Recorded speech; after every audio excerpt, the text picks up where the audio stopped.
এই বাচ্চার মতো যদি সবার বুদ্ধি হতো তাহলে বাংলাদেশ কিন্তু আমেরিকা হয়ে যেত। আপনারা ভিডিওটি দেখলে বুঝতে পারবেন। দেখেন কি একটা অবস্থা। কত বড় সাহস! দেখোস না তোর ফুফু, আমি একটা সেন কিনে আনছি দেখে হ্যাঁ যা দৌড়ে সেন নিয়ে আইছে। আমি নতুন কাপড় আনলে হ্যাঁ যা নতুন কাপড় কিনা লয়ে আহে। কে তুই গার্মেন্টসে চাকরি করস? তোর এত বড় লোকি করা লাগবে কে? তোর লগে কি আমার জোড়া?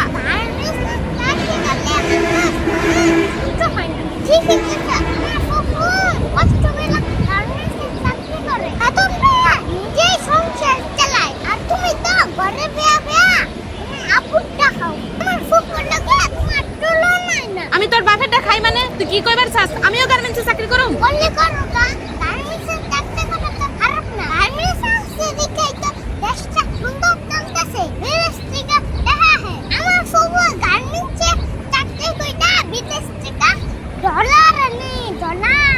ভালো হইছে, সেই ডলার তুমিও খাওগা। ফুফুর সাম চাইছে জানতে থাক। ঠিক কথা